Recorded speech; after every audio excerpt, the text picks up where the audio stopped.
Guys, Billy Ray here. Welcome back out to the garage. Just a little short video on some stuff I'm working on today. Um, some of you may remember this is that intake that I added these plenum runner extensions. It's a strip dominator. I did it on my old YouTube. I epoxied them in. Well, now they've been welded. So I'm in there trying to, well, not really trying, I am actually removing some of the epoxy, and I'm going to be reshaping. And you kind of see I've been messing with it. This is going to come out really nice. And doing this is what it's all about. This is a hot street build, but the RPM range on these strip dominators are like 4,000 to 82. I've been as high as 8,600 with a strip dominator. So basically, doing this work in here, you'll see I added 5 runner extensions. I put one here because this is for like a spread bore here. See, and this is not, it's a spread bore intake, so I add a center one here, but not on this side, okay? And I explained all that on my last YouTube channel that I had. So anyway, this knocks the RPM range down and makes it more street friendly, a hot street friendly, I should say, not really street friendly as far as off idle, but this works really good. This is probably my 4th or 5th one now, and I currently run one on this thing too, with extensions as well. Okay, so anyway, and if you're gonna be doing little stuff like this, this is what I've been using for years. You can see it's taped up and wore out and everything else, but you know, gas pedal operated, that's cool stuff right there. Turn it off. But anyway, what I want to talk about, what I'm going to do maybe tomorrow, this is that E7 head that we've been messing with the exhaust on. I think it was this exhaust here actually.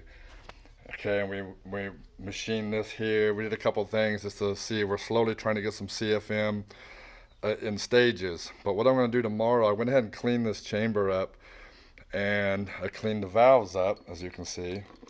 And I even cleaned, well, I don't know where it's at, but oh, here it is. I cleaned the spark plug. So what I'm going to do is put the spark plug in. We're going to put the valves in looking like this, and I went ahead and did the runner. Where's it at? Right there.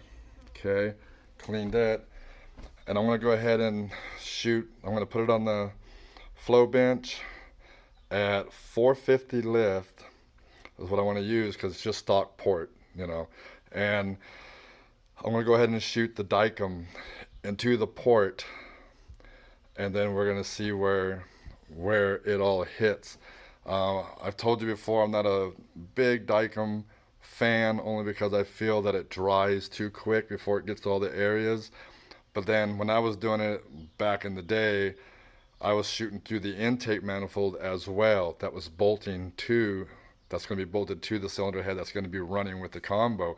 So it had to go through the intake, into the plenum, into the intake runner, and then into the cylinder head runner, and then into the cylinder. So I always felt it dried out. So I had another way I do it that I had talked about. But since I don't know if the camera will show that very well, I went ahead and I'm going to mix a little bit of WD-40 with the dicom, so maybe that way I won't feel like it's going to dry out so fast. It may not even dry out. I don't know. It was just a feeling I've always had. So anyway, so I'm looking forward to that. So we'll have the valves in. We'll pump some air through it. We'll open it at 450-inch lift, and we'll shoot dicom into the port, into the runner. Then we'll pull the head back off the flow bench, and we'll see how it hits. So we're going to see the whole deal. I'm going to leave the valves out. I'm going to leave it just like it is like this, the start of the video, and then we'll put them in. We'll start, so it'll be a start to finish on one video on that, just to see how it comes out. And anyway, so just been kind of playing with this. still have a ways to go, you know, cleaning up some of the welds and everything, but this is some cool stuff right here. Unless you really want to turn some RPM, you know, then you don't really want to do this if you're a high RPM guy. But this thing turns, like I say, 82 to 8600 out of the box.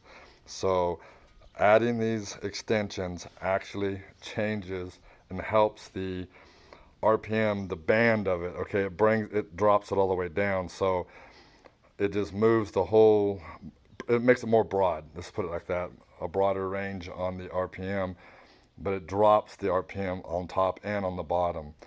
So anyway, and that's some cool stuff right there. Like I say, I've tested it. It does work, and so this is the thing to do if this is the manifold you really want to run on your hot street, mild drag, or even just a street. You can get away with it depending on what carb and, you know, your cam and your whole combo. But this does work, and so that's some cool stuff right there. And these are cool intakes. They quit making them way back in the day. This is the 80s.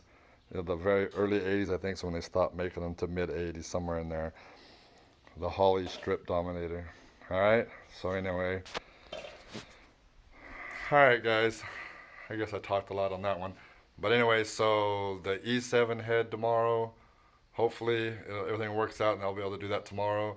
And that's the little progress on the Strip Dominator. Like I say, on my last YouTube channel that I lost, my fault, I showed that. And I showed I believe I showed, yeah, I did. I stuck a carburetor on there and showed how the butterflies went, or I put a base plate on there and showed how the butterflies go over the extensions and everything. So anyway, I think it's going to work out real good, and that's going to be a good build. So anyway, all right, guys. As always, you guys be safe out there, and I'm going to see you tomorrow.